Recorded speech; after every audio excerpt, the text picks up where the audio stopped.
Okay okay okay okay button दब गया। हम्म। हाँ, तो उसमें कल हम जो कर रहे थे। उसको मत छोड़ो, नीचे आ जाओ, अपने आप चल जाएगा।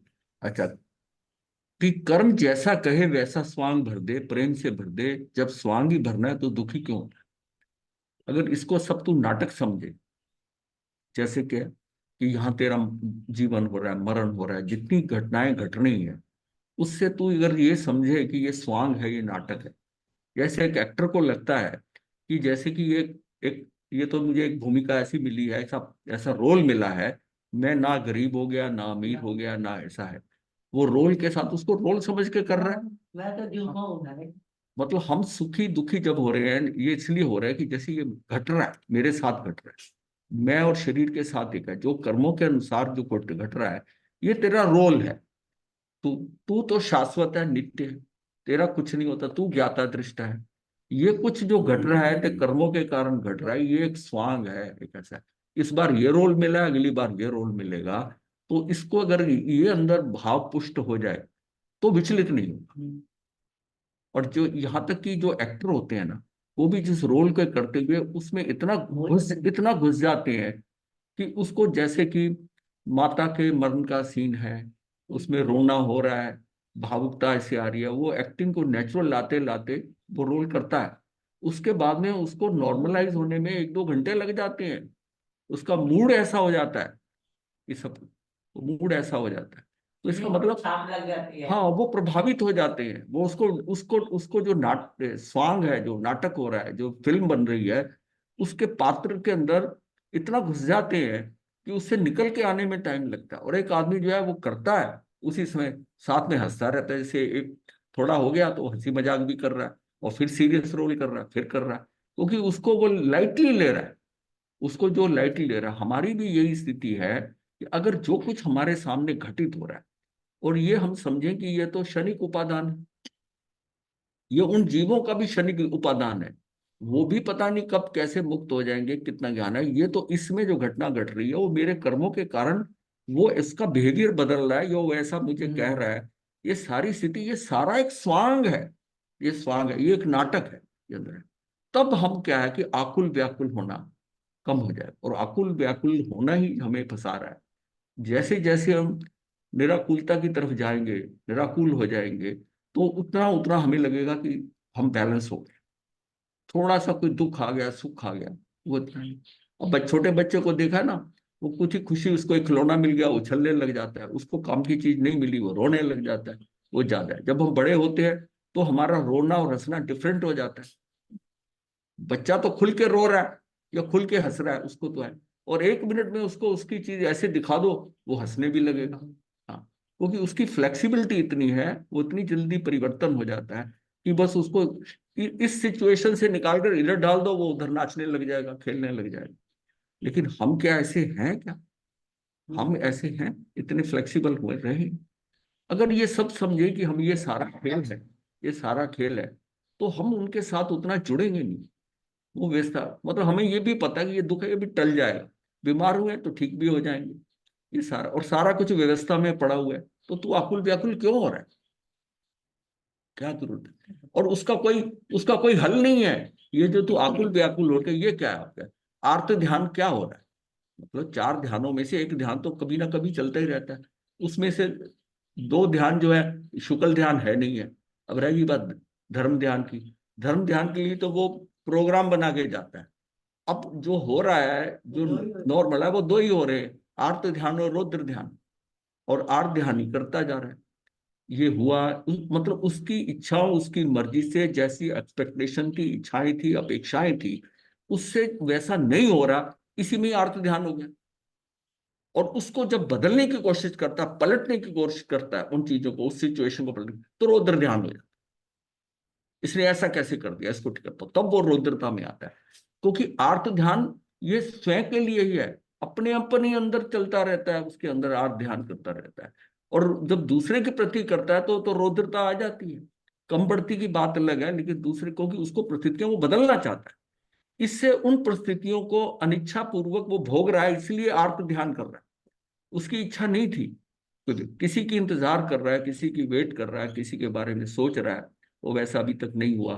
बस इतने में ही आर्त ध्यान थोड़ा थोड़ा चलता रहता है, बड़ा आर्त ध्यान चलता रहता है। और रौद्र ध्यान जो है, वो तो कहता है मैं उसको पलट दूंगा, उसने ऐसा कैसे कर दिया, वो उसका रौद्र ध्यान। यहाँ तक कि वो हिंसा पर भी उतारू हो जाता है, या दो चार थप्पड़ लगा देता है, शब्द कह देता है, डांट देता है, वो उसका रौद्र ध्यान है जी। अब किसी की गलती का एहसास कराना, ये सारा क्या करा दिया उसको, कहा तू निकल जाए यहाँ से, तेरी आज से नौकरी खत्म। ये रौद्रता है, ये उसको सिचुएशन को पलटने की कोशिश कर रहा है उसको। और एक ये है कि उसको अच्छा नहीं लग रहा, पर वो अपने अंदर ही अंदर घुलता है, अंदर ही अंदर रहता है। तब भी उसका समय जा रहा है, वो कभी भी अंदर स्वभाव में नहीं है, तब भी बाहर है। और ज्यादातर हमारा समय आर्त ध्यान में गुजरता है, ज्यादातर समय। रौद्र ध्यान तो कभी कभी होता है, सिचुएशन पे होता है, किसी ऐसी सिचुएशन पे आती है। लेकिन इसका मतलब आर्त ध्यान हल्का तेज ये चलता रहता है। ये जो विचारधारा भी चल रही है, ये अच्छा हो गया, ये इष्ट हो गया, ये अनिष्ट हो गया, ये मेरे मनोज्ञ है, ये अमनोज्ञ है, बस इसी के कंपैरिजन में जो अंदर से उहापोह चलती रहती है, ये आपका आर्त ध्यान है। इसका मतलब है निराकुल तो हम हुए ही नहीं, निर्विकल्पता आई नहीं, निर्विकल्पता ही नहीं आई। और जब तक ये संकल्प विकल्प चलते हैं, तू अपनी आत्मा में नहीं है, तू बाहरी आत्मा में नहीं। और अगर अगर निर्विकल्प ये खत्म होकर और ये निर्विकल्पता आ जाती है, आकुल व्याकुल नहीं होता, तो ये विकल्प संकल्प विकल्प ये हट गए, तब तब तू अगर उस प्रयास करता है, तब तू अपनी आत्मा के समीप जा रहा है, तब जो समीप जा रहा है। और उसी समय एकाग्रता पूर्वक शांत रहकर ये कर। तो ये है कि जहां तूने अपने रूप को पहचाना, वहां से सारा संसार स्वांग हो जाएगा। तो तो क्या जाएगा, क्या हो, क्या जाएगा, ये तो स्वांग ही था, पर तुझे अभी तक दिखाई नहीं दिया कि ये स्वांग है। तो अब स्वांग दिखाई देने लगा, तो तेरा अनंत काल का दुख विलय हो जाए। अब तू इसको नाटक समझ। कोई कोई अपना साथी चला गया, चला गया, समझ उसने जाना था, उतने समय के लिए आया था। इसका मतलब है कि उसको नाटक समझ के, कोई कोई पैदा हो रहा है, कोई खत्म हो रहा है, खत्म हो रहा है, वो ठीक है, वो मेरे कहने से तो आया नहीं था, अब जाने का समय हो गया, चला गया। तो इसको सारा ये संसार अपने सामने, ये एक नाटक की तरह, स्वांग की तरह उसको देख रहा है। आने वाला और उसमें उसमें वो अपने को बचा सकता है, अगर उसके साथ वो उसमें लिप्त हो जाता है, उस स्वांग के साथ उसमें लिप्त हो जाता है। ऐसे कैसे हो गया, ऐसे क्यों हो गया, ये क्यों उसके साथ बीमारी, वो लिप्तता ही उसको फंसा देती है, उसको दुखी करती है। और एक बार ये स्वांग दिखाई देने लगा तो काम हो गया। अब ये भी हमने यहां से था। तो ये क्या है कि वास्तव में हमारे जीवन को प्रभावित करने वाले घटक तत्व ये पांच समवाय हैं, इनमें कर्म भी एक है। किंतु परिणाम में कर्म ही सब कुछ नहीं है, कर्म के अतिरिक्त शेष चार समवाय भी महत्वपूर्ण है। अभी हमने कौन कौन से करे, काल करा, स्वभाव करा, अब कर्म किया, ये कर्म है। किंतु ऐसा कुछ ऐसा हुआ कि कर्म को ही सर्वोपरि मान लिया, ये यहाँ बड़ी भूल हो रही है। परिणामतः कर्मवादी का अर्थ कोरा भाग्यवादी हो गया, उसने तो भाग्य के ऊपर भरोसे पे छोड़ दिया। इस तरह पुरुषार्थ पुरुषार्थ का महत्व न्यून हो गया, अर्थात सब कुछ भाग्य के भरोसे कर दिया। इस मान्यता को बदलने में ही कल्याण संभव है। तुझे अपना जो पुरुषार्थ समझ रहा है, वो तो तुझे करना है, करना है। ये बात को मैं बार बार इसको जोर देता हूँ कि ये करना है। मैं ये भी कहता हूँ सब कुछ व्यवस्था में पड़ा है, लेकिन मुझे अपना जो पुरुषार्थ इस सिचुएशन के अंदर मुझे जो लग रहा है, मेरे सत्कार की मुझे ये करना चाहिए, मुझे वो करना है, मुझे वो पुरुषार्थ करना है। मतलब मुझे अकर्मण्यता नहीं लानी अपने अंदर, वो पुरुषार्थ करना है। जब उस पुरुषार्थ का जैसा भी परिणाम आए, इष्ट आए या अनिष्ट आए, उसको स्वीकार भाव से लेना। यहां ये समझना है कि जो होना था वही हुआ है। तब व्यवस्था को सोच लो। पहले से ही अगर व्यवस्था को सोचकर चलेंगे तो अकर्मण्यता आ जाएगी कि जो होगा होना होगा, हो जाएगा। नहीं, तुझे जो पुरुषार्थ करना है वो तुझे करना है। वो पुरुषार्थ अपने आप ही तू उद्यत होगा उसको करने के लिए, वो भी तेरे सिस्टम में पड़ा हुआ है। तो तू उसको उसको तू हट मत। तेरे पास पांच समवाय में एक ही समवाय तेरे हाथ में, तो उससे तू भाग मत, उससे भाग मत। जो तू समझता है करने का जैसा हो रहा है वो कर दे, ऑर्डर। और फिर उसके परिणाम को उसके साथ मत जोड़। परिणाम जो आएगा वो अपने हिसाब से आएगा। तू तेरे हाथ में पुरुषार्थ है, वो पांचों में से कोई एक जो आगे आएगा, वो उसकी समीकरण कैसा बना है वो वैसा आएगा, वैसा है। ये बात जो है ना, ये बहुत समझने वाली है। पुरुषार्थ जो है ना, अब ये चौथा वाला आ गया पुरुषार्थ। कि पुरुषार्थ क्या है? समवाय का अगला तत्व है पुरुषार्थ। जैन आगमों में पुरुषार्थ के अनेक सिद्धांत बताए हैं, जिसमें चार इस प्रकार है: उद्वर्तना, अपवर्तना, उदीर्णा, संक्रमण। ये जो है उद्वर्तना क्या है कि जीव के किसी अब इसको अगर हम समझे, चार इंपॉर्टेंट हैं, लेकिन ये 10 में से चार है, 10 में से चार है। तो अब जो है ना, पहले हम 10 देखेंगे, फिर इसको चार को लेंगे। ये जो 10 है, कि हमें एक चीज पता है, पुरुषार्थ की कारण के बिना कार्य नहीं होता। जीव का संसार में परिभ्रमण करना कार्य है, और उसका कारण है उसके कर्म। कारण कर्म है, और कार्य क्या हो रहा है कि संसार में परिभ्रमण कर रहा है। जब तक जीव संसार में रहता है और वह विविध प्रकार की क्रियाएं करता है, जैन दर्शन का सिद्धांत है कि क्रिया है तो कर्म है, और तब तक कर्मों का बंध कर्म की सत्ता है। कर्मों का बंध होता रहेगा, कर्मों की सत्ता बनती रहेगी, सत्ता। तो इसका मतलब है कि कारण के बिना कार्य नहीं होगा। इसका मतलब जितने कर्म पड़े हैं, जिस जैसी उनकी स्थिति बंद और अनुभाग बंद है उनका, उसके अकॉर्डिंग उस स्थिति के बंद उतनी देर टिकेंगे, और जब वो वहां से हटेंगे, जब वो मतलब इसको हम कहते हैं कर्म छिटकते हैं, छिटकते हैं। उसके जो लगे थे वो छिटके वहां से, अब वो छिटक रहे हैं जब, तो उसमें अनुभाग वगैरह जैसा होगा, वो हमारी स्थितियां बदलती हैं। ये किस तरह का वो है। तो इसमें कर्मों की शक्ति, कर्मों की एक तो शक्ति होती है, और इसका एक जाति परिवर्तन भी, इसको आप बदल सकते हैं। ये हम 10 में अभी जानेंगे। कर्म बंध की परिवर्तनीय अवस्था में 10 भेद बताए गए, 10 भेद बताए गए। बंध है, ये उसका आता है स्थानक सूत्र के दूसरे उद्देश्य। कर्मों की शक्ति का जाति परिवर्तन, कर्म बंध की परिवर्तनीय अवस्था में 10 भेद बताए गए हैं। बंध, सत्ता, उदय, उदीर्णा, अपवर्तन, उद्वर्तन, संक्रमण, उपशमन, निद्रित और निकाचित। ये 10 भेद वहां बताए गए हैं। ये लिखा भी है स्थानक सूत्र उद्देश्य 2, ये इसमें 290 से 299 तक के सूत्र हैं, उसमें बताया। मतलब है ये, अब इसमें क्या बंध हम समझते हैं, सत्ता भी हम समझते हैं, कर्म का उदय, उदय से पहले उसकी उदीरना, ये भी समझ में आता है। अपवर्तन क्या है? कर्मों की शक्ति का अल्पीकरण, उसको हल्का करते हैं, उसकी शक्ति का अल्पीकरण करते हैं। उद्वर्तन क्या है? कि कर्मों की शक्ति का संवर्धन कर देना, उसको बढ़ा देना, यानी कि उसको अल्पीकरण करना, न्यून करना, कम करना, वो भी हमारे हाथ में है। और उस शक्ति का संवर्धन, उसको बढ़ा देना, ये भी मेरे हाथ में। और संक्रमण क्या है? कर्मों की जाति का परिवर्तन करना, उसकी जाति पर। उपशमन क्या है? दबा देना है। निद्रित का मतलब यह है कि निद्रित कर्म जो है ना, इसको सिर्फ, इसका तो कुछ नहीं कर सकता, इसका सिर्फ तो उपशमन कर सकता, उपशमन कर। और निकाचित जो है, इसका तो कुछ नहीं कर सकता, इसका तो कुछ नहीं कर सकता। इसमें सिर्फ इतना है, अगर तेरी स्थिति अच्छी है तो प्रदेश उदय तो होगा ही होगा, विपाक उदय हो या ना हो, विपाक उदय तू भोगे या ना भोगे, ये जो मतलब प्रदेश उदय तो होगा ही। ये डिपेंड करता है तू कहां पर है, बाहर है या अपनी आत्मा में। आत्मा में होगा तो उसका जो है विपाक का तुझे अनुभव नहीं आए।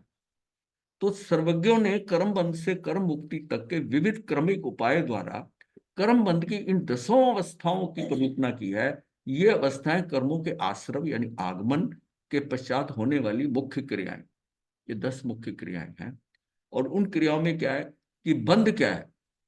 आत्म प्रदेशों और कार्बन वर्गनाओं का एक क्षेत्र अवगाही होकर नीर शीरवत, दूध और पानी जैसे है, लोह अग्निवत बंध जाना, आत्म प्रदेशों और कर्म प्रदेशों का संयोग रूप होता।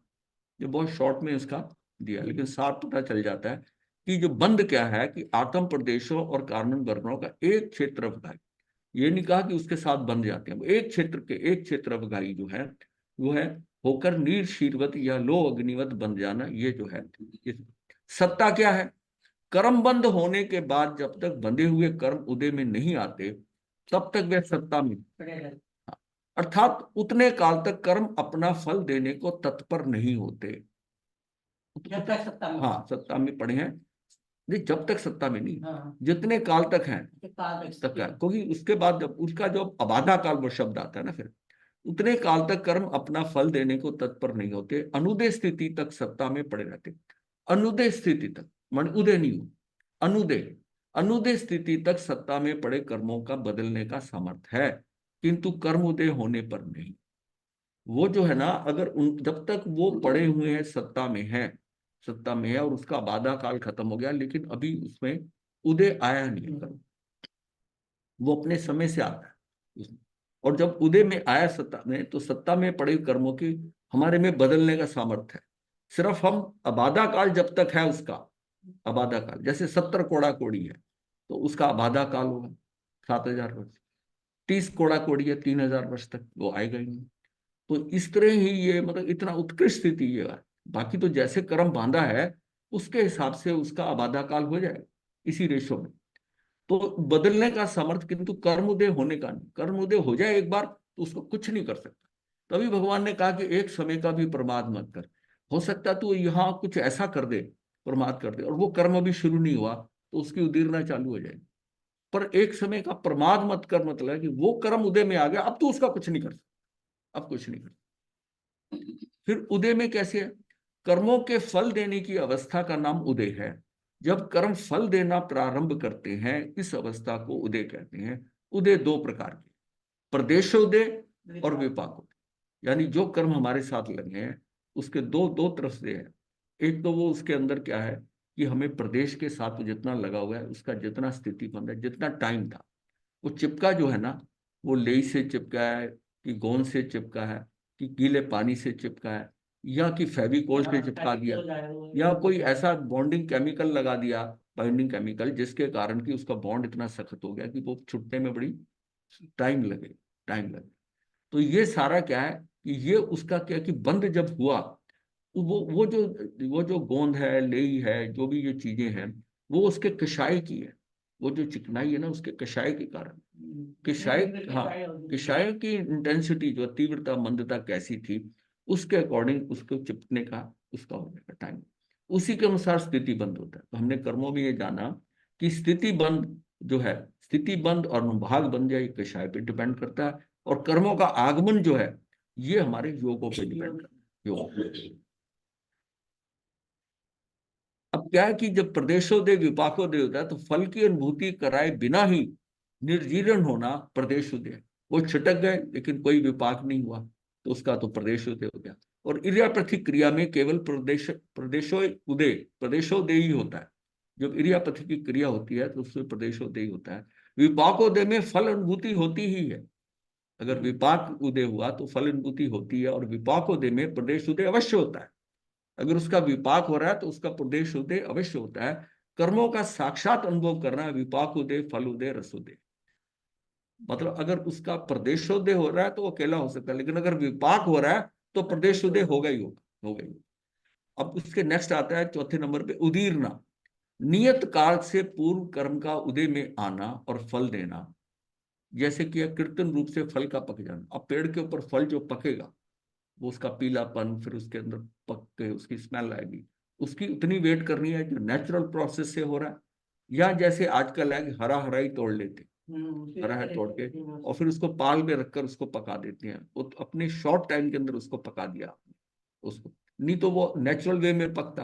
अब वही कर्म जो है वो अपने हिसाब से आते, अपने टाइम पे आते, लेकिन आपने कुछ ऐसी क्रिया करी जैसे वो कर्म पहले आ, जैसे कि, तो आप क्या करते हैं कि जैसे उपवास कर लिया, कुछ ऐसे कर लिया। ये जो जैसे हमारे लोच है, लोच में क्या है कि हम समय का वेट करेंगे कि भाई वो जितने भी वो वेदनी कर्म है उसकी जो वेदना यहाँ हमने लेनी है मस्तिष्क में, वो अपने समय से आएंगे। सिर दर्द होगा बुढ़ापे में, माइग्रेन होगी या कैसा होगा, अब उसको हमने जो है अपनी ऑप्शन से ही ले लिया कि नहीं मेरी, तो हमारी संयम लेने से कोई नए कर्म थोड़ी बन गए। जो कर्म बंधे थे वो कर्म आ गए, और उसको सहने की मेरी क्षमता बढ़ गई। इसलिए संयम लेने का सबसे बड़ा फायदा ये होता है कि हमारी क्षमता बढ़ जाती है, क्योंकि कई चीजें सहन करनी पड़ती। जितने हम घर में रहते हैं उसमें सुलभता, उसके उसके साथ रहते हैं, उतना ही ज्यादा हमें क्या होता है कि कंफर्टेबल लाइफ है, उसमें थोड़ी सी भी डिस्कम्फर्ट हुआ ही तभी प्रॉब्लम हो जाती है। और यहाँ तो जीवन उसको मान के चलना है कि डिस्कम्फर्ट आएंगे ही आएंगे, उसको तो उसको एक्सेप्ट करता है। ये नहीं मिला, ठीक है, मिल गया, ये ऐसा लग गया तो ठीक। अब उसको पता कि घर में रहते थे तो दवाई अगर कोई तकलीफ हुई तो आधी रात को भी गोली खा लेते। हाँ, उसी टाइम गोली या दवाई, या रात को डॉक्टर बुला लेते हो। आज आपको कोई दुख है साधु बनने के बाद, सुबह सूर्य उदय के बाद में लेंगे दवाई, फिर दिखाएंगे किसी डॉक्टर को। वो उसको उसको उसके अंदर सहन शक्ति है, और ये थोड़ा संकल्प होता है तो कुछ ऐसी प्रॉब्लम नहीं होती, ऐसी नहीं होती, ऐसी नहीं होती। तो इसमें क्या है कि उदीरना मतलब नियत काल से पूर्व कर्म का उदय में आना और फल देना, कृत्रिम रूप से फल का पक जाना। जैसे उदीरना पुरुषार्थ की प्रेरणा दायिनी है। उदीरना जो है ना, ये पुरुषार्थ की प्रेरणा दायिनी है कि तू उदीर्ण कर सकता है, उदीरना कर सकता है। इसका मतलब अगर तू पुरुषार्थ करे तो तू स्थितियां बदल सकता है, उदीरना कर सकता है। अनुदीर्ण कर्म जो उदीरना योग्य है, उन्हीं की उदीरना हो सकती है। हाँ, जो कर्म जो उदीरना योग्य है, मतलब उसकी अनुदीर्ण कर्म है। वो उदीरना योग कौन सी? अबाधा काल खत्म हो गया, अबाधा काल खत्म हो गया, उन्हीं की उदीरना हो सकती है। उदीरना के लिए शुभ भावों से अपवर्तना द्वारा पूर्व कर्मों की स्थिति घटाना अनिवार्य है। ये हम ना अपवर्तना करते हैं। ये उदीरना कैसे होगी? अब एक कर्म का कि इतने समय बाद आएगा, हम उस कर्म को कैसे लाते हैं, नीचे लाते हैं, और जिससे कि उसका अनुभाग और स्थिति दोनों घट जाते हैं। ये एक अलग सिस्टम है जिसमें आपका है कि वो ऊपर से नीचे आने के अंदर उसकी जो है ना, उसका समय कम हो जाता है कर्म के अंदर। ये अलग समझाएंगे इसमें। ये समझ लो कि उदीरना, उदीरना होती है उसकी निद्रा होगी ही।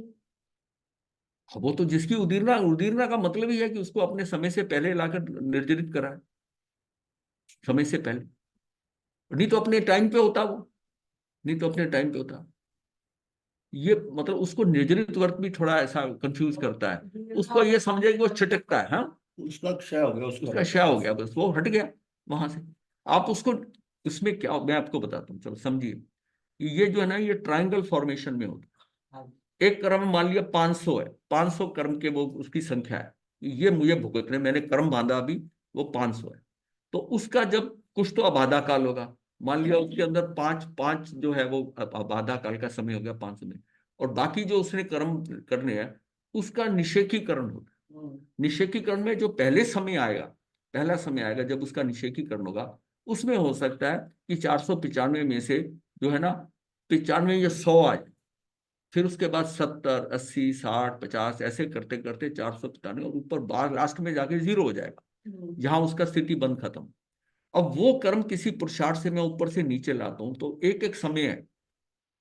इसका मतलब उसकी निषेकीकरण के कारण उसकी स्टेजेस बन गई, स्टेजेस बन गई कि ये पहले जब उदय में आएगा तो 100 आए, 95 आएंगे, फिर 70 आएंगे, 80 आएंगे, 70 आएंगे, 60 आएंगे, 50 आएंगे, ऐसे करते करते वो धीरे धीरे वो कम होते जाते हैं। उसका भी एक कैलकुलेशन है पूरी, और वहां जाकर वो 0 हो जाएगा। जब जब तक उसका स्थिति बनता है, लास्ट वाला कर्म उसमें खत्म होगा ही वहां तक। अब मैंने जो, जिसका जो था ऊपर जो 60 वाला था, उसमें से कुछ 20-30 या सारे के सारे 60 वो नीचे में 80 वाले में ले आए, 80 वाले में ले आए। अब वहां पर तो 140 हो गए या 110, और वो उसका समय नेक्स्ट ही है। तो वो उसको तू 3-4 समय पहले ले आया, 5 समय पहले ले आया, तो उसका समय कम हो गया। समय कम होगा तो तू उदीरना करेगा ना। तो जब नीचे आता है तो विपाक उदय का ट्राइंगल उल्टा होता है। तो विपाक उदय में क्या होता है कि सबसे पहले विपाक हल्का होगा, और उसका ट्राइंगल उल्टा, फिर बढ़ता बढ़ता और आखिर के समय पे तेज हो जाता है। वो इस तरह चलता है। जब हमने इसकी स्थिति को यहां लाए, उसका विपाक जो है, विपाक भी नीचे आया। इसका मतलब उसका विपाक भी कम होगा, क्योंकि जितना ऊपर था उसका विपाक ज्यादा था, वो नीचे वाले विपाक के साथ जुड़ गया, जितना विपाक है। इसका मतलब उसकी स्थिति और जो है ना अनुभाग दोनों कम हो गए, और ये तूने उदीरना कर।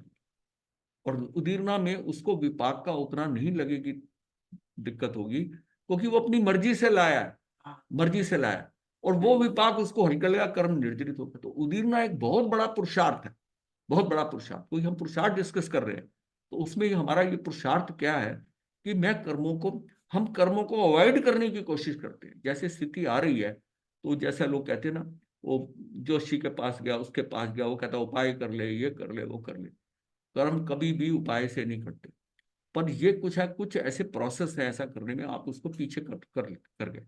वो भी होने होंगे तो हो जाएंगे, पीछे हो गए, अपने पुरुषार्थ ऐसा करें, लेकिन आएंगे तो सही। और जब पीछे करते हो तो वो दो अनुभाव ज्यादा वालों के साथ आएंगे, वो कर्म है, वो दुखी ज्यादा करेंगे आपको। इसलिए कहता है कि जितने दुख आने हैं मुझे, वो जो ज्ञानी लोग होते हैं वो कहते हैं जितने दुख आने मेरे अभी आ जाए। आज मैं जो हूँ, आज इतना मैं कैपेबल हूँ कि मैं आज अभी यंग हूँ, मैं इसको संभाल लूंगा, आ जाएंगे। आज से 15 साल, 10 साल, 5 साल बाद आएंगे अगर, तो मुझे तकलीफ ज्यादा हो। अभी आने तो मैं अपनी मर्जी से, अब वो सिचुएशन भी अपनी तरफ से क्रिएट कर रहा है कि आ जाए मेरे पास, जितने आने। दुख तो तो जितने आने उतने ही आने हैं ना, ये उसका तुम्हारा जी भावना करने से ही हो जाता है उतीर्ण? नहीं, भावना नहीं, आपको भाव तो करेंगे पहले, लेकिन करना पड़ेगा आपको। जैसे अतापना लेनी है, अतापना जो ले रहे हो, अब आप चाहो तो अपनी रजाई में बैठ सकते हो, और चाहे तो आप बाहर निकल के, ठंड है। महावीर ऐसे ही करते थे कि सर्दी होती थी ना, तो दोनों बाजुएं भी ऐसे ही नहीं बैठते, तो बाजुएं खोल देते थे और आगे हो जाते, दोनों बाजुएं खोल के चले जाते, ताकि जितनी ठंड लगनी लग जाए। हमारे देश में ज्यादा हो। हाँ, अनार्य देश में जाना, ये जो था। हाँ, अनार्य देश में जाना जो है, ये उनका था कि टाइम से पहले। अनार्य देश में वो पहले भी गए, पहले गए तो उनको दुख कम हुए, उन्होंने कहा कब वापस आ गए वहां से। फिर उन्होंने चतुर्मास करा अनार्य देश में। चतुर्मास जब करने गए ना, उस समय उनको ये महसूस हुआ कि वो उस टाइम तो लोगों ने घर में घुसने नहीं दिया, मतलब जंगलों में पेड़ों के कुत्ते पीछे डाल दिए, मांस नोचने लगे पूरा। वो इसलिए तो उन्होंने देखा कि मैं तो राजगिरी के आसपास घूम रहा हूँ, समय कम है, लेकिन कर्म तो बहुत पड़े हैं अभी, तो ये तो मुझे जाके वहीं जाना पड़े। तो उन्होंने वहां जाकर अनार्य देश को ऑप्ट किया इसे। अब हमारी स्थिति और है, हम उससे बचने की कोशिश करते हैं, और ये हमें पता है कि हमारे कर्म जितने आने वो आने ही आने। हम क्यों चाहते हैं कि वो हमारी जो लेट स्थिति है दबाने की कोशिश करते और दबाने की कोशिश करते हैं, ताकि उस उम्र में आए जब तू और कमजोर हो जाएगा। आज तू क्षमता से है और अपने टाइम पे बुला रहा है, जिस समय तेरी स्थिति है, और तू उसको डेलिबरेटली, विचार पूर्वक उसको ला रहा है कि आजा, ठीक है, देख लेंगे जो, मैं तो आज ही उपवास कर लेता हूँ, आज ही ये कर लेता हूँ कार्य। तो उसका ये है कि वो चीजों को वो ऑप्ट कर रहा है, ऑप्ट कर रहा है। उदीर्णा और सकाम निद्रा में क्या अंतर है? उदीरना में और सकाम निद्रा में? देखिए, सकाम निद्रा तो ऐसा है कि जरूरी नहीं आप निद्रा करो, वो तो उसका लक्ष्य बनाया हुआ है, मोक्ष का लक्ष्य बना के आप कर रहे हो। उदीरना दोनों मिलती जुलती हैं। उदीरना देखिए, उसमें भी आप सकाम निद्रा के अंदर तो आपने लक्ष्य बनाया, और ये भी हो सकता है कि वो नॉर्मल प्रोसेस में होती रहे। सकाम निद्रा आपका लक्ष्य जो है वो ऐसा है, जो स्थितियां आ रही हैं आपका मुक्ति का लक्ष्य बन गया, उस टारगेट को रख के आपने समझ में आ गया और उसके ऊपर कार्य हो रहा है, तो आपकी वो सकाम निद्रा। एक होता है निर्जरा, तो स्थिति बंद जो है उसके हिसाब से तो होनी है, उसने छिटकना तो है ही है, लेकिन आपको मुक्ति का नहीं है, आप तो और दुखी हो रहे हो। जो सकाम निर्जरा, उसमें आप दुखी नहीं हो रहे हो, आपको पता है ये कष्ट है, ये मुझे करना है, मुझे मुक्ति के लिए करना है, आप उसको ऑप्ट कर रहे हो, ऑप्ट कर रहे हो। ये खेल कर्मों का है, सिर्फ उदीरना वाला है। उदीरना में है कि ये समझ रहा है, इसकी ये भाव ये है कि जो कर्म बाद में आने हैं, मैं इसको पहले ले। वहां भी तो लक्ष्य वही हाँ, है। लक्ष्य है भावना का। आप अब एक टांग पे खड़े हो गए, दोनों हाथ ऊपर कर लिए, धूप सेक रहे हैं, कर रहे हैं, प्रतापना ले रहे हैं, वो क्यों? यानी आप दो टांगों पे ही खड़े हो सकते हैं, आप अपने आप को और ज्यादा कष्ट दे रहे हो। जितने पर आएंगे, तो जितने कष्ट आने हैं उतने ही आएंगे ना। जो जिस समय जब पिछला आयुष बंद हुआ था, उसमें किस किस से भुगतान होना है, कैसा होना है, आपके कर्म तो बहुत पड़े हैं, कई भवों के पड़े, उसमें सिलेक्शन होती है कि इतने कर्म इस लॉट इसमें है, ये किन किन लोगों के साथ भुगतने हैं, वो लोग कहाँ है, कहाँ जा रहा है, कैसे उसके रिलेशन बनते हैं, वो करते हैं। गुरनी कैसी मिली, गुरु कैसा बना, या परिवार में है तो फिर कैसी माता मिली, कैसी हुई, वो जैसे भोगने हैं वैसी भोगने। अब माता ही कई बार ऐसी मिल जाती है, बच्चा दुखी हो जाता है, चाहे वो 100 में एक ही होती है, लेकिन उसके कर्म ऐसे हैं, कर्म ऐसा आता है। कृष्ण के बारे में आता है कि कृष्ण के पिछले भवों के अंदर ना, ये जो था, ये बलराम और दोनों एक बैलगाड़ी में जा रहे थे। हाँ, तो बैलगाड़ी में जा रहे थे, तो एक सर्पणी आ रही थी सामने से। उसको देखकर कृष्ण ने क्या करा, जान के, वैसे होता है ना खेल, वो पहिया जो है ना, बचाने की बजाय उसके ऊपर से निकाल। अब वो जन्म के बाद वो माता बनी, और ये जो सेठ का बेटा था, ये वो इसको घर में नहीं रखने देती थी, इसको घर में नहीं रहा, उसने उसकी पालना कहीं और कर दी। लेकिन भाई भाई में प्यार था, यानी वो बलराम का जीव और उसका जैसे जीव है, तो वो उसको ना पर्दे के पीछे से, वो पीछे बैठ जाता था, पर्दा लगा हुआ था, वो खाते खाते एक और पीछे दे देता था उसको, दे देता था। और उसको जब पर्दा हिला तो उसको पता चल गया, वो बहुत तेज थी, तो उसको, और उसने पर्दा खींच दिया, तो उसने देखा पीछे बैठा, उसने उसकी पिटाई कर दी। मतलब वो उसको एक्सेप्ट ही नहीं कर रही थी, एक्सेप्ट ही नहीं कर रही थी उसको। ये ऐसा होता है, माता भी ऐसा कर सकती है, माताओं ने किया हुआ है ऐसा। ये इसकी माता भी जो थी ना, ये ये अपना 12वां चक्रवर्ती, हाँ, ब्रह्मदत्त। ब्रह्मदत्त, उसकी माता उसको हाँ, मारने को तैयार हो गई थी। चुलनी। हाँ, चुलनी जो थी माता, जिस व्यक्ति ने चक्रवर्ती बनना है, उसने बचपन में कितने कष्ट सहे। ये मतलब ये अपने कर्मों का हिसाब किताब है, किसी जीव के साथ हम कैसे कैसे चले, क्योंकि वो दुख अब माता के रूप में ही दे सकती है, क्योंकि वो अरे एक बात है। पूछ सकता हूँ? उसने तो मारा, लेकिन वो जीवन भर दुख देती रही उसको। कौन कृष्ण ने तो, कृष्ण महाराज ने पहिए के नीचे नाग को मार दिया मार दिया था? ना, हाँ, तो अब उस टाइम जो मारा है ना, तो मारने के कारण कर्म तो बंद हुआ ना उसके प्रति, द्वेष का जैसा जो है, द्वेष करके मारा। तो मारने वाला जीव अगले जन्म उसको मारेगा या कष्ट भी देगा? ये जरूरी नहीं होता, ये जरूरी नहीं होता। जैसे त्रिपष्ट वासुदेव ने शीशा डाला, उसको मार दिया, आज इनके इनके जो उसका परिणाम आ रहा है, उसमें ये कहाँ मृत्यु हो गई, पर उसको एक्चुअली ये सारा मरना मरना, हम उसको मरना का लेते हैं एक्सट्रीम में। दुख कितना हुआ, कितना उस समय उसको दुख हुआ और कितना अब दुख हुआ, ये सारा, हाँ, ये दुख था ही। ये तो निमित्त बने, हाँ निमित्त बने, लेकिन निमित्त में भी होता है किसी को मारने का भाव जो है, मारने का भाव। चलिए उसमें आता, उसके बाद में उद्वर्तना क्या है। तो उदीरना हमने जाना कि उदीरना हम समय से पहले, कर्म अपनी स्थिति बन गया उससे पहले, उनको पहले लाकर हम उनको कर्मों को घटा सकते हैं। और उद्वर्तना क्या है, किसी प्रबल अशुभ अप्रशस्त अद्वसाय विशेष द्वारा पूर्ववत कर्मों की स्थिति अनुभाग का बढ़ जाना, ये क्या उद्वर्तना है, यानी कि उत्कर्षण हो जाता है। मतलब उस कर्म को कैसा है कि किसी प्रबल और शुभ अप्रशस्त अद्वसाय विशेष द्वारा पूर्ववत कर्म स्थिति और अनुभाग का बढ़ जाना। ये उद्वर्तन जो है द्वारा मंदतम शक्ति वाले कर्म या क्षण में तीव्रतम हो जाते हैं, कर्मों की शक्ति का संवर्धन हो जाता है। ये कैसे होता है कि हमारे जो कर्म बने जिस हिसाब से आने, अब जो हम कर्म कर रहे हैं, जो वर्तमान में कर रहे हैं, पिछले कर्म आने, वर्तमान में जो कर रहे हैं वो और तीव्र कर रहे हैं, और तीव्र कर रहे हैं, उसमें और ज्यादा। जैसे कि 20 डिग्री का पानी है, गर्म है, उसमें 60 डिग्री का डाल, अब एवरेज 40 हो जाएगी, 40 हो जाएगी। अब और इसका दूसरा इफेक्ट भी होता है, वो आगे आएगा। तो ये उद्वर्तना क्या है कि उन कर्मों को किसी कारणवश उसको अशुभ अप्रशस्त भावों में जाकर हम उसको बढ़ा देते, कर्म को। ये हम आगे डिस्कस करेंगे इसको डिटेल में। तो किसी प्रबल अशुभ अप्रशस्त अध्यवसाय विशेष द्वारा पूर्ववत कर्मों की स्थिति और अनुभाग दोनों को बढ़ा दिया, बढ़ा दिया। और उद्वर्तन द्वारा मंदतम शक्ति वाले कर्म एक क्षण में तीव्रतम हो जाते हैं, उसको तुमने तेज कर दी, बढ़ा शुभ दिया। भी हो सकते हैं, हाँ, शुभ कर्म भी हो या हाँ, अशुभ भी हो। अशुभ भी हो सकते हैं। एक्चुअल में जब वो कर्म आ रहा है ना, उसको एक कर्म मत समझिए, वो उसको कहाँ हम फिट करते हैं। निषेकीकरण जब हो रहा है, तो निषेकीकरण तो 20 कर्म का हो रहा है, हर कर्म का शरीर में, तो वो चल रहा है। इसमें इसको ऐड करा, इसको ऐड कहाँ करा, जब वो कर्म बहुत ज्यादा थे, तो उसमें इसका इसका कंट्रीब्यूशन तो चलो 50 ही है, और जिसके साथ जोड़ा गया है वो सारे बाकियों का टोटल जो है 500 है, तो ये 550 हो गए। अब जो दुख होगा उस समय का, एक समय का जो होगा वो 550 का होगा। और मान लिया वो 500 वाला करते करते 100 हो गया, और वहां आप जाके जुड़े, जहां वहां जाके जुड़े टाइम के अनुसार, तो उससे उससे क्या हुआ कि आपका जो कर्म जो है, अब फीलिंग क्या होगी, 150 की होगी। बाकी क्योंकि आप एक कर्म को इंडिविजुअली नहीं भोग रहे, वो उसको उसी के साथ जुड़ रहा है, तो वो संख्या कितनी है उसमें, ये कितनी मिली है, चाहे ये संख्या कम है, लेकिन टोटल इम्पैक्ट तो ज्यादा आएगा ना।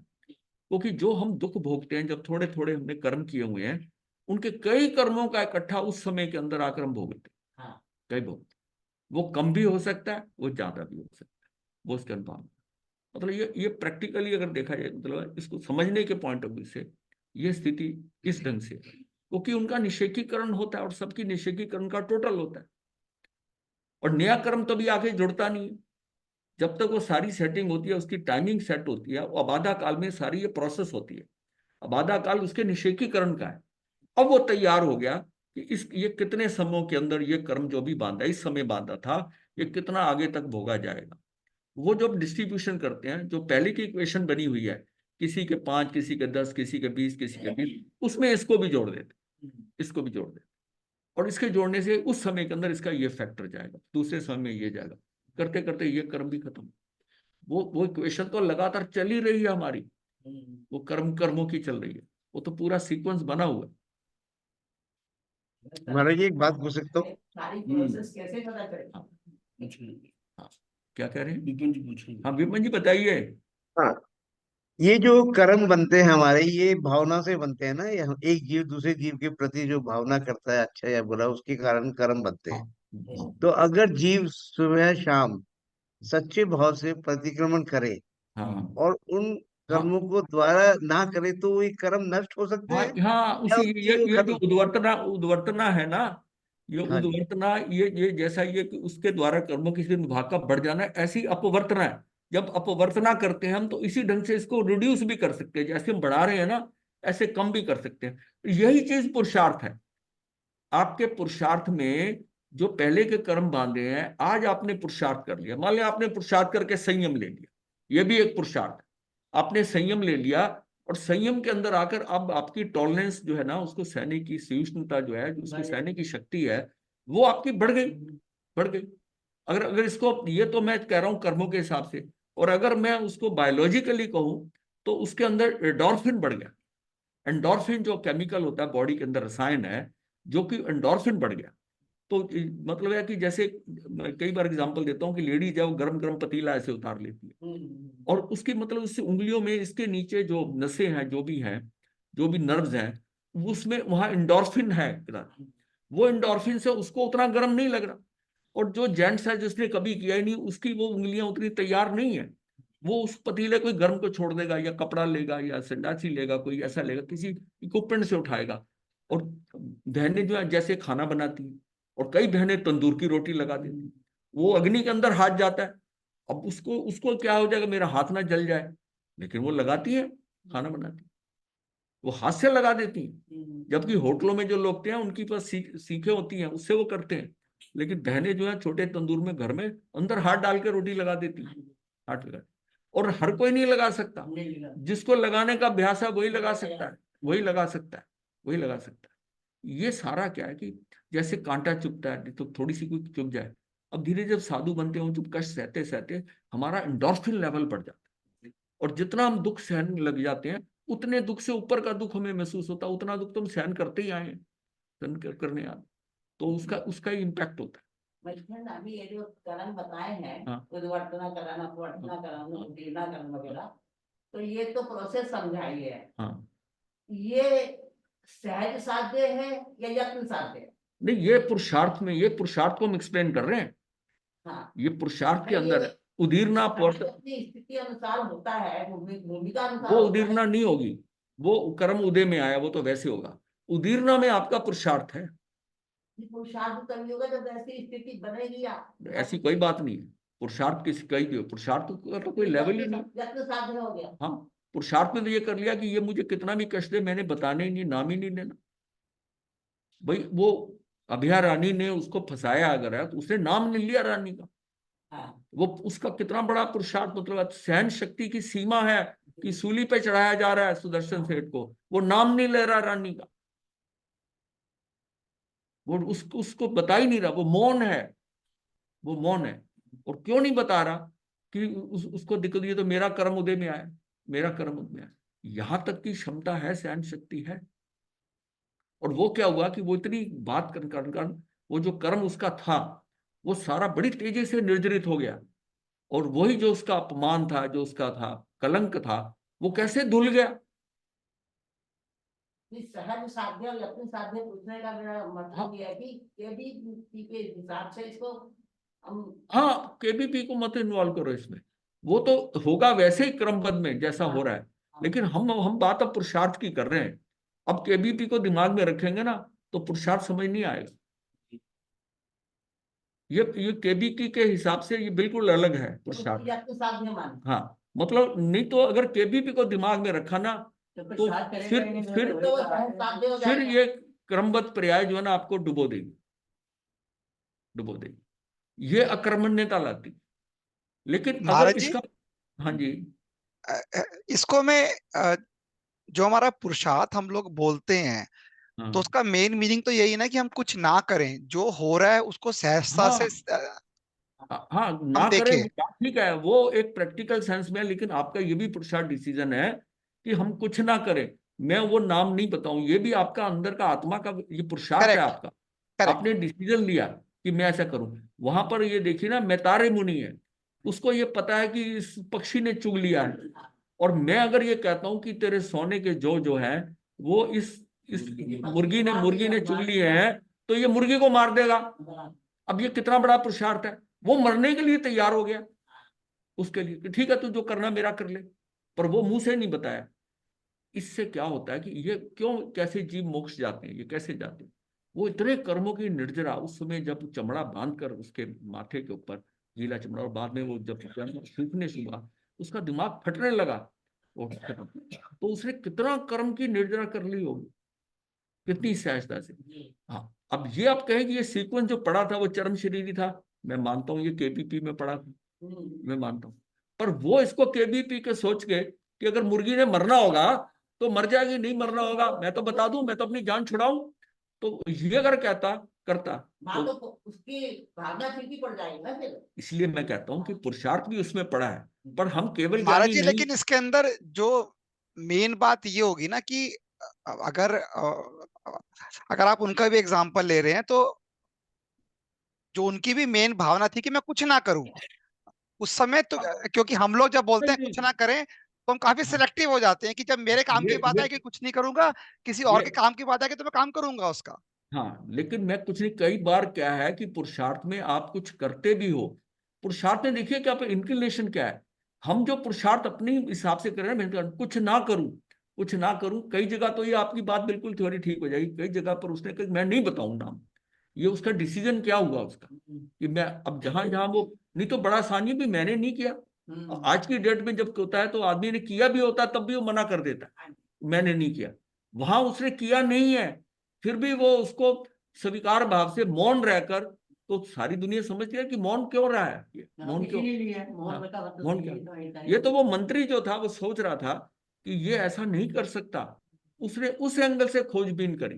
तो ये भी उसके केबीपी में पड़ा था कि लास्ट मोमेंट के ऊपर वो मंत्री जो है वो पूरी इंक्वायरी करके गुप्तचरों से बात लाएगा कि ये चुप क्यों है और बोल क्यों नहीं रहा, बचाव क्यों नहीं कर रहा, तो इसके पीछे कोई ऐसी घटना तो नहीं है कि ये बता नहीं रहा है। और उसने गुप्तचर भेजकर सारी खबर निकाल ली, और जिस दासी ने उसको पकड़ के लाई थी उस दासी को पकड़ लिया, उस दासी ने उगल दिया सारा कुछ, और तब उसने लास्ट मोमेंट पे आकर राजा को बता दिया। तो अब वो उसको, ये समझिए, ये वो सारा केबीपी में पड़ा, वो तो समझ लो केबीपी में पड़ा। पर वो ये सोचे, अगर जो आदमी कर रहा है कि अगर जो केबीपी में पड़ा हो उसको, उसका ये डिसीजन लेना, ये उसका पुरुषार्थ है, ये उसका पुरुषार्थ है, ये उसका पुरुषार्थ है। मतलब ये देखिए, सम्यक पुरुषार्थ जो है ना, ये उसका पुरुषार्थ है कि नहीं। हाँ, वो तैयारी इसलिए करे कि मैं तो आत्मा हूं, मैं तो मरूंगा नहीं, पर मैं इसको दोषी करके इसकी हत्या की, राजा तो छोड़ेगा नहीं रानी को। हाँ, तो उसने इस चीज का जो है, क्या कहते हैं जिसको, कुर्बानी क्या होती है, कुर्बानी क्या होती है, सेक्रीफाइस का। सेक्रीफाइस का मादा अंदर होगा तभी ना, तभी होगा ना। अब जिसमें आज की डेट में होता है वो बोला तो सारी चीजें विरुद्ध बोलता, फंसा के रख देता सबको। नहीं, ऐसा नहीं है। हाँ, उस लेवल पे, मतलब ये इतना, मतलब स्ट्रेट फॉरवर्ड, मैं ये कहूँ कुछ नहीं करना, ये है। मैं अगर ये कह देता हूँ तो उसने डिसीजन तो लिया ना इस सिचुएशन के अंदर, डिसीजन लेकर और फिर कुछ नहीं किया, पर उसने डिसीजन लिया कि मैं नाम नहीं लूंगा, मैं चीज को, हालांकि सत्यता बता सकता था कि मैं तो सच बोल रहा हूं, लेकिन नहीं बताया, क्योंकि उस सत्य का, जिस सत्य के बताने का रिजल्ट जो है वो और ज्यादा भयंकर है, उस सत्य को भी भगवान ने कहा तू मत बोल। चुप रह, मौन रह। और वो इससे भयंकर क्या होगा कि तेरे सत्य बोलने का किसी की मौत आ सकती है, तू उस सत्य पे मत जा, यहां तक कर।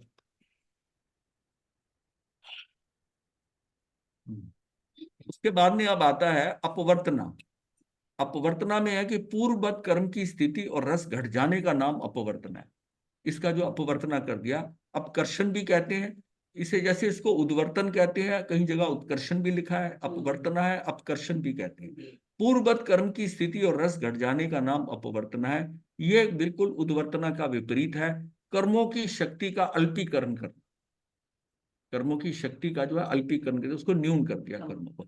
मतलब ये जीव का पुरुषार्थ है, वो अपने कर्मों को घटा बढ़ा सकता है, घटा बढ़ा सकता है। कैसे करता है वो पता चलेगा। संक्रमण कैसे होता है, जिस जिस प्रकार आत्मवीर विशेष से पहले बंधे हुए कर्मों की स्थिति व रस यानी अनुभाग जो है, स्थिति या फलोदय कह दो, रस कह दो, रस कह दो, रसोदय कह दो, कर्मों का रस जो है, अनुभाग कह दो, को घटाया या जा सकता है। उसी प्रकार आत्मवीर विशेष से कर्म अपने स्वरूप को छोड़कर अपने सजातीय स्वरूप में परिवर्तित करके भोगा जा सकता है। अपने साथी, जैसे कि अपनी सजातीय मतलब क्या है, जैसे ज्ञानावरण का आवरण है, तो मति में भोगे, श्रुति में भोगे, उसमें उसके अपने अपने में भोगा जाएगा। तो उसका मतलब है सजातीय स्वरूप में परिवर्तित करके भोगा जाता है। कर्मों की मूल प्रकृतियों का एक दूसरे में संक्रमण नहीं होता। ज्ञानावर्णी दर्शनावर्णी नहीं बनेगा, दर्शनावर्णी ज्ञानावर्णी नहीं बनेगा, लेकिन ज्ञानावर्णी जो है मति श्रुत अवधि, इसमें कहीं पर भी आपस में इंटरचेंज हो सकता है। हाँ, कर्मों की मूल प्रकृतियों का एक दूसरे में संक्रमण नहीं होता, किंतु किसी मूल प्रकृति का उसकी उत्तर प्रकृतियों में संक्रमण होता है। किसी किसी में नहीं भी होता, किन किन में नहीं होता, किसमें नहीं होता। एक तो आयुष का कर्म है, आयुष कर्म के कारण जो है, तो अब संक्रमण क्या है कि किसी किसी मूल प्रकृति का उसकी उत्तर प्रकृति में संक्रमण होता है और किसी किसी का नहीं भी होता। जैसे ज्ञानावरणी कर्म की मूल प्रकृति मति ज्ञान व श्रुत ज्ञान आदि उसकी उत्तर प्रकृतियां हैं, उनमें मति ज्ञानावरणी कर्म का श्रुत ज्ञानावरणी के रूप में अथवा विपरीत हो सकता है। श्रुत का मति में हो जाएगा, मति का श्रुत में, ये उसका हो सकता है। ज्ञानावरणी का दर्शनावरणी के रूप में परिवर्तन नहीं हो सकता है। आयुष कर्म का और मोहनी कर्म अपवाद रूप है, इन दोनों में नहीं होता। ये आप कहें कि दर्शन मोहनी चरित्र मोहनी बन जाए, चरित्र मोहनी दर्शन मोहनी बन जाए, मोहनी कर्म में भी नहीं होगा। यानी कि उनकी अपनी उत्तर प्रकृतियां, मोहनी कर्म की दोनों प्रकृतियां हैं, पर इन दोनों का दर्शन और चरित्र का इनका आपस में नहीं होगा। और आयुष में भी है कि आयुष कर्म की जो 4 कैटेगरी है उसका भी आपस में नहीं होगा, आपस में नहीं होगा। इसीलिए जो एक बार जो गति बंध गई है, गति बंध गई, वो बदल नहीं सकती, वो बदल नहीं सकती। दर्शन मोहनी कर्म का चरित्र मोहनी में संक्रमण नहीं होता। संक्रमण 4 प्रकार का होता है, प्रकृति, स्थिति, अनुभाग और प्रदेश संक्रमण। जैसे असाता वेदनी का बंध छठे गुण स्थान तक होता है, इसलिए साता वेदनी का असाता वेदनी में संक्रमण भी छठे गुण स्थान तक ही होता है। आपने कर्म तो साता बांधा था, लेकिन भोगने में आगे जाकर स्थितियां इतनी खराब हुई कि आपका वो साता जो है ना, वो असाता में कन्वर्ट हो गया, असाता में कन्वर्ट। अब क्या है कि कर्म तो सारे एक ही तरह के होते हैं, कर्म तो वैसे ही न्यूट्रल होते, कार्बन वर्गना आती है। ये मेरी स्थिति के कारण, मेरी स्थिति के कारण उन कर्मों की प्रकृति बदल गई, उनका विभाग होता है, उनके डिवीजन होते हैं। 8 तरह के कर्म है ना, कर्म तो वो कार्बन वर्गना है। अब उसको जिस तरह का मेरी स्थिति है उसके अकॉर्डिंग है कि ज्ञानावरणी कितना बनेगा, दर्शनावरणी कितने का, ये 7-8 कर्म जो बंधते हैं वो कर्मों का उसके ऊपर ही हो गया। अब मैंने क्या हुआ कि अब जो कर्म बंधे हुए हैं, अब मैंने अपनी स्थिति जो अंदर की है, जिसके कारण कर्मों की प्रकृतियां बनती है, उसको मैंने इम्प्रोवाइज कर लिया, बदल लिया, उनका ऐसा परिणमन कर लिया कि वो परिणमन जो होगा, जो नवीन आने वाले होंगे उसको तो इफेक्ट करेगा ही करेगा, लेकिन जो पड़े हुए कर्म है उसको भी प्रभावित करता है। उन कर्मों को भी प्रभावित, जितना जितना अंदर की उत्कृष्टता होती जाएगी उन कर्मों को भी प्रभावित करता है, वो जो कर्म बने हैं। तो वो जो प्रभावित होते हैं उस स्थिति के अंदर, और जितने भी बांधे हुए कर्म है, मतलब वो बड़े क्वेश्चन आता है कि 1141 की हत्या करके 6 महीने में मुक्त हो गया। मतलब उस 6 महीने में जो उसने अपनी स्थिति को बदलाव किया, यानी कि अमूल चूल परिवर्तन। एक आदमी खूनी है, हत्यारा है, उस हिसाब से, चाहे वो उसके उन्माद में, उस यक्ष के उन्माद में कर रहा है, लेकिन फिर भी तो उसके थ्रू ही हो रहा है ना। उसके कर्म। हाँ, कर्म से हो रहा है। लेकिन अब जो उसकी स्थिति बदली है वो इस लेवल की हो गई है कि उसका भाव आया कि मैं महावीर विहार कर रहे हैं, मैं उनके साथ नहीं जाऊंगा। मैंने यहाँ के लोगों को दुखी करा, ये करे मुझे जितना दुखी करे, जो मर्जी मुझे मारे पीटे, जो मर्जी करे। वो कितनी सहन शक्ति से उसने करा, तो अंदर की सारी स्थिति बदल गई, सारी स्थिति बदल गई। अब जो कर्म बांधे थे, वो कर्म के उसके बाद वो सारे 6 महीने के अंदर खत्म कर दिए। मैं केवल नानी बोल रही हूँ। हाँ जी। संक्रमण करने का फायदा क्या होता है? जब कर्म तो भोगना ही है, ये ना भोगा तो दूसरा भोगा। नहीं, संक्रमण करने का फायदा, क्या लाभ? एक कई संक्रमण तो अपने आप होते हैं, कई पता ही संक्रमण, होती है। हाँ कई अपने आप होते हैं। ये जो एक होता है सित बुक करके, स्त्री बुक संक्रमण। हाँ, जो है स्थिति नहीं होता, सित कुछ होता है। स्त्री बुक। हाँ स्थिति, स्त्री बुक। हाँ स्थिति, हाँ स्त्री बुक। बुक संक्रमण। हाँ, संक्रमण जो होता है वो उसके लिए कुछ करता थोड़ी है, वो हाँ, अपने आप ही हो जाता है। हाँ, वो क्योंकि तो- वो ऐसा कि जैसे निद्रा वहनीय दर्शनावरणीय कर्म का हाँ। देवलोक में चला गया, और वो कर्म का स्थिति खत्म हो रही है, खत्म हो रही है, निद्रा वाली, निद्रा पंचक वाले, हाँ। उसमें से निद्रा। अब वो कैसे होगा? तो उसी ग्रुप में उसमें आकर उसको कन्वर्ट हो जाएगा उसका, क्योंकि अब टिक नहीं सकता, स्थिति बन के टिक नहीं सकता, वो किसी और कर्म के साथ मिलकर निर्जरित हो जाएगा, जड़ जाएगा उस समय। स्त्यान वृद्धि है वो। है वो निद्रा वाली तो स्त्यान वृद्धि है। नहीं नहीं, स्थान तो पांचवी निद्रा है वैसे, हाँ, एक निद्रा पांचवी निद्रा है ना, और ये सर्वघाती है, हाँ, सर्वघाती है। सर्वघाती है। हाँ, तो सर्वघाती। अब वो बंधी हुई है, अब उसको कैसे, मतलब इसको समझने के लिए मैं बता रहा हूं आपको कि कैसे है कि वहां आप इसको कर नहीं सकते, वहां वो हो नहीं सकती, हाँ। लेकिन वो ड्यू हो रही है, हाँ, वो ड्यू हो रही है, तो वो किसी के साथ लगकर वो खत्म होगी। अब उस स्थिति से ज्यादा तो रुक नहीं सकता वो, क्योंकि उसकी जो चिपक है वो खत्म हो रही है, तो उस समय फिर उसको किसी के साथ जोड़कर एडजस्ट कर देते। अब हम भी कई बार करते हैं ना, कोई व्यक्ति अकेला रह जाता है, तो जैसे कोई साधु साध्वी अकेला रह गया, हाँ, तो रह गया, तो फिर किसी ग्रुप में जोड़ देते हैं। जी, हाँ, उसमें कोई लिंक नहीं है तो जोड़ दिया, ऐसे ही बोलता किसी के साथ जोड़ दिया। ये यहाँ स्टार लगा ना, यहाँ से पता चल जाएगा। ये है, हाँ स्त्री बुक। हाँ, स्त्री बुक संक्रमण, यानी दलित तो जिन कर्मों के बांधे हुए हैं उनका रस दूसरे भोगे जाने वाले सजाती प्रकृतियों के निषेकों के साथ भोगा जाए, यानी उसका रस स्वयं का विपाक ना बता सके, एक तरह से प्रदेशोदय को प्राप्त होता है। जी, ये वो कर्म है, और ये वो कर्म इसी के साथ जुड़ जाता है, संक्रमण के साथ, संक्रमण के साथ। अब उपशमन है, कर्मों की सर्वथा अनुदय अवस्था को उपशमन कहते हैं, मतलब उसको उदय ही ना होने दो, दबा दो। फिर दबाने का भी पुरुषार्थ आपका है, कोई स्थिति ऐसी आ रही है, आप कहते हो नहीं करना है इसको, छोड़ो। अब उसकी एग्जाम्पल वो देते हैं कि आप प्रवचन के अंदर, प्रवचन के लिए जाना है, और जो है उसी समय टाइम हो गया, बस आपको पता है स्थानक पे जाने में 10 मिनट लगेंगे, और निकलने का टाइम हो गया, और बेटी का फोन आ गया, और वो माँ से बात करना चाहती है। अब वो बात करती है तो प्रवचन का शुरू छूटेगा उसका, अब बात करेगी तो 5-7 मिनट बात करेगी, वो करेगा। तो उसको या तो यह है कि बात करे तो वो प्रवचन प्रवचन छोड़ दे, या प्रवचन को बाद में पहुंचे, या यह कि उसको को अब उपशमन कैसे करेगी, अपने पुरुषार्थ से। देखो अब मैं बिजी हूं, अभी मनी है, हम 2 घंटे बाद बात करें, थोड़ी देर बात कर थोड़ी देर बाद बात करें। हम उसको टाल दिया, उसको टाल दिया, उसके बहाव में नहीं भाई। अब क्या होता है कि यहाँ लोग बैठे होते हैं, उसका मोबाइल अंदर से उसको वाइब्रेशन पे रखा हुआ है, कैसे उसको पता चल गया मेरा फोन आ, वो फोन लेके भागता है, प्रवचन में से भागता है। अरे फोन फोन आया है ना, फोन है, उसको उसको या तो ऑफ कर दे, या है ठीक है, बाद में जब प्रवचन के बाद निकलेगा तो उसको कर लिया। उस समय वो क्या भावधारा चल रही है, इसका मतलब वो उसमें कहाँ बैठा है। अब जिसका भी फोन आता है, यहाँ भी बैठा होगा, उठ के बाहर चला जाए, वो जो चल रहा है उसको, उसके साथ कोई कंसर्न नहीं है, कोई कंसर्न नहीं है कि ये मुझे ये छूट जाएगा, जो समझाया जा रहा है, जो बताया जा रहा है, उसको तो वो फोन सुन रहा है। अब उसके क्रम में क्या कि वो फोन वाले ने फोन करा, उसको उसको उसको निकाल रहा है उसमें से। इतने देर और जो का ध्यान भटका हाँ, उसका सबका भटकता है, सबका, बोलने वाले का भटकता है, हाँ। मैंने देखा। पर हम कहते हैं ये भी तुझे सहना है, ठीक है। अब इसके कर्म में नहीं है समझना, नहीं करना है, इसको कोई ना कोई उठा के बाहर ले जा रहा है, बाहर ले जा रहा है। अब ये इतने लोग हैं, बड़े अच्छे समझदार लोग हैं, नहीं समझते, कि भाई वो जो बुला रहा है आप उसी समय जाओगे।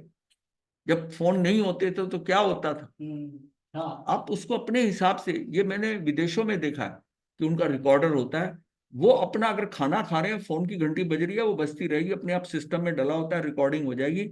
अपने खाली वो फोन को अटेंड करते हैं अपने समय में, जब खाना खा के रिलैक्स कर रहे हैं, कुछ कर रहे हैं, अच्छा आज कितने फोन आए, फिर उसको डिस्कार्ड करके फिर उसमें से रिकॉर्डर में से निकालते हैं, उससे उसका जवाब देते हैं। यहाँ क्या है कि आप जो भी क्रिया कर रहे हो, पढ़ रहे हो, कर रहे हो, आप डिस्टर्ब हो जाते हो।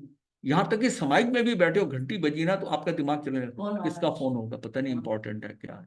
तो हाँ, हम दूसरा हमको कितनी जल्दी हमको डिस्टर्ब कर सकता है, हम अपने में होते ही नहीं है, दूसरे के लिए तो हम एकदम भाग के जाते हैं। अरे जो होगा पता चल जाएगा। तू तू क्या कर सकता है जब सब कुछ व्यवस्था में पड़ा है। तुझे अगर पहले पता चल जाए, बाद में पता चल जाए, क्या फर्क पड़ जाएगा, क्या फर्क पड़ जाएगा, नहीं। लेकिन अब जो है हम इतने इतने हो गए, इतनी चंचलता हमारे में आ गई कि हम रुक नहीं सकते, रुक नहीं सकते। तो यहाँ था कि अथवा अमुक काल को विशेष तक फल देने में एक अक्षम बना देता है। अग्नि को राख से दबा देना उपशमन कैसे हो गया, मतलब यह है कि उसको अयोग्य कर देना, उदय उदीरना निद्रित निकाचित इन चारों क्रियाओं को अयोग कर देना उपशम अवस्था है। कर्मों का उपशमन, फल देने की शक्ति को कुछ समय के लिए दबा देना। आपने जैसे अग्नि है, आपने उस पर राख डाल दी, भाई 2 घंटे बाद फिर, पहले तो चूल्हे जलाते थे, 2 घंटे बाद फिर उसमें फूंक मारकर उसके ऊपर मिट्टी हटाकर वो उसको प्रज्वलित कर लेते थे। लेकिन उसमें क्या कि उसको उपशमन कर देते थे, अग्नि को उपशमन कर देते कि मुझे बार बार अग्नि ना जलानी पड़े, उतना दोष लगता है, ये था। और आजकल तो 2 रोटी के लिए गैस जलाते हैं और फिर बंद करते हैं। तो अथवा अमुक काल विशेष तक फल देने में अक्षम बना देता है। अग्नि को राख से दबा देना, सुषुप्ति काल उपरांत कर्म पुनः सचेष्ट हो जाते हैं। अब वो जो जितनी देर सुलाया है ना, सुषुप्ति काल उपरांत कर्म पुनः सचेष्ट हो जाते हैं और आत्मा पर प्रभाव डालते हैं। वो फिर अपनी मर्जी से आएगा, उपशमन करा, उपशमन करा, उपशमन करा। कर्म उदय में आया था, फिर अपने अकॉर्डिंग आप करो। निद्रित का क्या है कि कर्म की वह अवस्था जिसमें मात्र उपशम हो सकता है। ये स्थानांक सूत्र में इस निद्रित के ऊपर थोड़ा कंफ्यूजन रहता है लोग, लेकिन स्थानांक सूत्र में इसके 4.2 के अंदर इसको उन्होंने जो है सूत्र नंबर 299 क्लियर करा है कि वो उसको निद्रित और निकाचित में फर्क क्या है कि निद्रित जो है ना इसका उपशम हो सकता है। निद्रित क्या है, जो कि निक्षिप्त हो गया, निषेकीकरण जिसका हो गया, यानी निषेक होना, प्रति समय अनुभव आने वाले कर्म पुतगलों की रचना को प्राप्त हो गया, निद्रित हो गया। लेकिन उसको आप दबा सकते हो, दबाना चाहो तो दबा सकते हो। जैसे निकाचित में आप कुछ नहीं कर सकते, निकाचित में कुछ नहीं कर सकते, वो अपने समय से आएगा।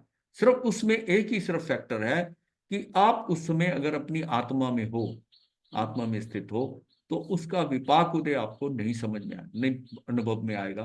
प्रदेश उदय तो उसका हो। बाहर की स्थिति में तो दोनों ही आ रहे हैं, लेकिन आपकी स्थिति में आप उसका अनुभव नहीं करोगे, अनुभव का जो है, तो वो जो पोर्शन है ना वो आपके हाथ में है। तो कर्म की इस अवस्था में कर्मों का बंध इतना प्रगाढ़ होता है कि जिस रूप में बंधा है उसी रूप में अनिवार्यतः भोगना पड़ता है। और प्रदेश बंध अनुसार किंतु विपाकोदय को आत्म पुरुषार्थ से चाहे तो वेदन ना करे। प्रदेशोदय बंध के अनुसार तो उसे करना ही पड़ेगा, किंतु विपाकोदय के को आत्म पुरुषार्थ से चाहे तो वेदन ना करे। आत्म पुरुषार्थ क्या होगा, जब आत्मा में, आत्मा नियम यह है कि जो बंधेगा वह छूटेगा अवश्य, मगर जिस बंधन का चिपकाव घनीभूत हो जाता है वो मुश्किल से छूटता है। विपाक हमारी स्थिति पर निर्भर होता है, हो या ना हो। मतलब विपाक जो है वो हमारी स्थिति पर निर्भर करता है कि हमारी स्थिति क्या है। हम चाहे तो उसका विपाक हो, हमें हमें उसको भोगना पड़े, चाहे तो ना भोगना। बच्चों में अभी जो निर्णय होते हैं, हाँ, तो उनके कांक्षा मोहनी कर्म का जो बंध निकाचित रूप से होता है, जो निंदा करना होता है उनके अंदर। तो ये प्रश्न क्यों आया। कांक्षा मोहनी कर्म का क्या कांक्षा होता है? मोनी दर्शन मोनी एक ही बात है उसमें। हाँ बोलिए। हाँ। हाँ, तो वो जब दर्शन का निदान करेगा तो उसका मतलब दर्शन, दर्शन का जो है, दर्शन कर्म का, दर्शनावर्णी कर्म का जो उदय हो गया, कौन सा, दर्शन मोनी का, हाँ, तभी उसकी आस्था खत्म हो गई ना, जी। या विपरीतता में चला जाता है। तो वो उसको निकाचित के साथ क्यों जोड़, उसको निकाचित से कोई जोड़ने की जरूरत नहीं हो सकता है। नहीं। नहीं, हो सकने की बात नहीं ना, अंदाजे थोड़ी लगाने अपने को, पर ऐसा कहीं ऐसा आया समझ में? नहीं, कहीं नहीं आया, कहीं नहीं। ये भी है कि इसका 5वें भाव में ही मुक्त होगा, मतलब उसका कर्म क्या है कि वहां से वो भटक गया, वो भटक गया, और वो जमाली जो है, हाँ, जो आराधक बन जाते हैं बाद में। हाँ, नहीं, राधक हो गया तो आलोचना कर ली, हाँ उसका तो कोई इम्पैक्ट नहीं है, उसका तो कोई इम्पैक्ट नहीं है। जो 7 निन्नव है इसमें से 2 जो है उन्होंने नहीं किया, हाँ, वो विराट 2 ने नहीं किया। टाइम हो गया, ये तो ये मतलब निद्दत कर्म क्या कौन सा हुआ फिर? निद्रित ये हुआ कि इसको आप कुछ जैसे आप समझो ये भी एक निकाचे की तरह है, पर निकाचे में तो आप उपशमन नहीं कर सकते, उसको दबा नहीं सकते, इसको दबाया जा सकता है। ये सिर्फ कहीं ज्यादा कौन क्लियर नहीं है, नहीं हो सकती? स्थानक सूत्र के अंदर ये है, इसको स्थानक सूत्र में इसको मेंशन किया गया, इसको हमने बहुत ढूंढा है बाकी, और कि ये एक इस कैटेगरी में ये कैटेगरी अलग क्यों है।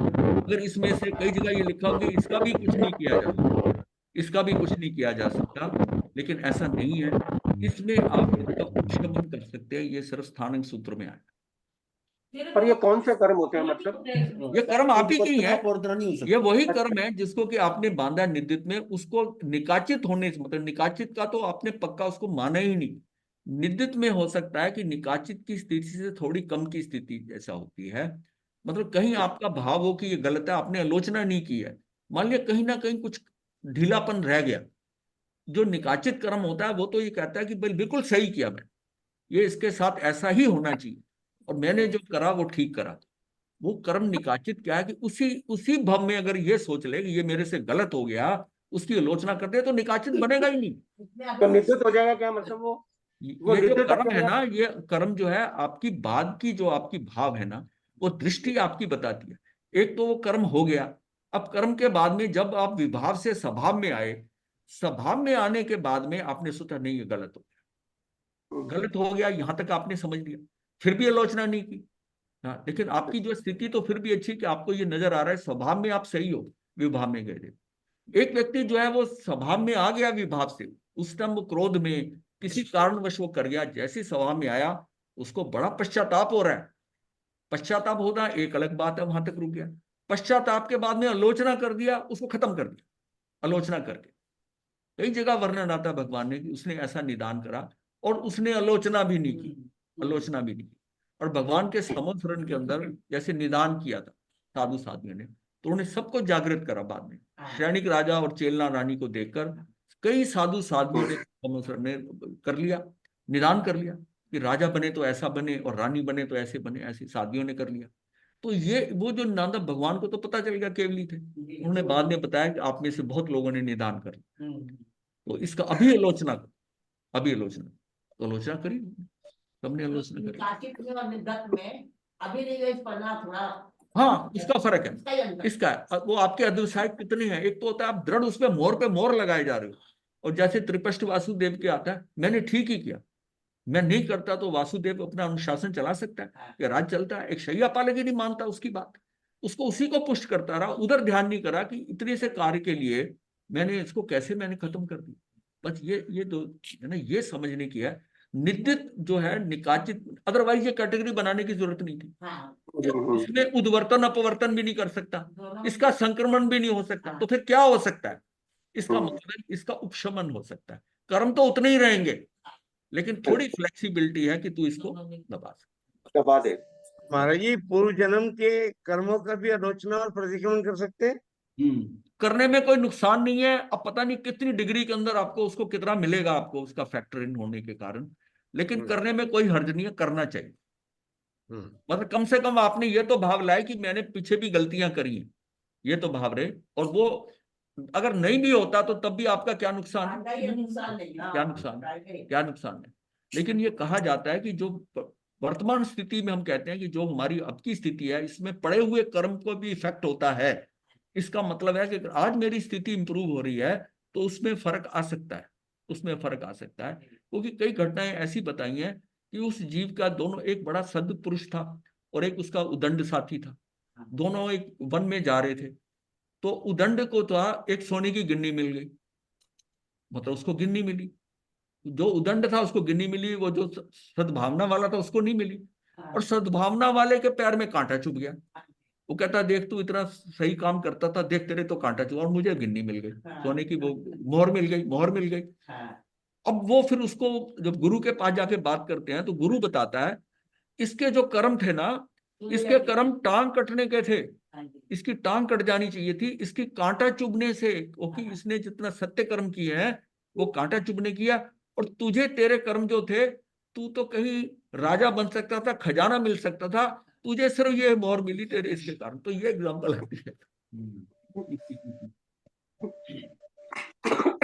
नमो अरिहंताणं नमो सिद्धाणं नमो आयर्याणं नमो वज्रायणं नमो गणेशावतारणं चतारि मंगलम अरिहंता मंगलम सिद्धा मंगलम साहु मंगलम केवली फलतो धम्मो मंगलम चतारि लोकोत्तमा अरिहंता लोकोत्तमा सिद्धा लोकोत्तमा साहु लोकोत्तमा केवली फलतो धम्मो लोकोत्तमा चतारि शरणं प्रवज्यामि अरिहंते शरणं प्रवज्यामि सिद्धे शरणं प्रवज्यामि साहु शरणं प्रवज्यामि केवली फलतं धम्मं शरणं प्रवज्यामि।